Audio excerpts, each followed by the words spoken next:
সম্মানিত দর্শক, আজকে আছে আমরা ফুটকিবাড়ি বাজারে শাবলু ভাইয়ের এখানে মেসেজ সুমাইয়া ট্রেডার্স।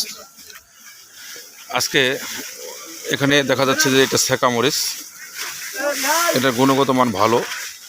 আর এই পাশে দেখা যাচ্ছে এটা জিরা মরিচ। এই জিরা মরিচের বাজার আজকে গেছে আপনার 7,700 থেকে 7,800 পর্যন্ত, বা সর্বোচ্চ 8,000। এটি হচ্ছে আমাদের পঞ্চগড় জেলার একটি অন্তর্বর্তী জায়গা, হলো ফুটকিবাড়ি।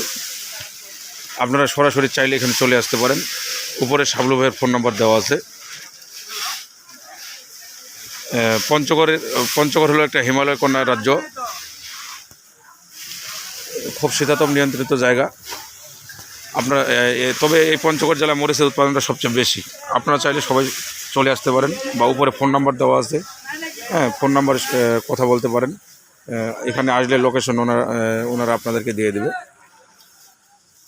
তো জিরা মরিচের মান আজকে দেখলাম যেটা গুণগত মান ভালো, কোয়ালিটিও ভালো, বাজার অনেকটাই কম। আর আমি যে প্রথমে আকাশি মরিচটার কথা বলছিলাম, এই আকাশি মরিচের বাজার হচ্ছে আপনার 6,600 থেকে 6,700 পর্যন্ত। এটারও গুণগত মান ভালো, এটা পাউডার করার জন্য ভালো, এটা ঝাল এবং গুণগত মান ভালো এটারও। সম্মানিত দর্শক, আমরা আছি ফুটকিবাড়ি বাজারে। আপনারা যদি কেউ আসতে চান তাহলে উপরে ফোন নাম্বার দেওয়া থাকলে চলে আসবেন ইনশাল্লাহ। আসসালামু আলাইকুম।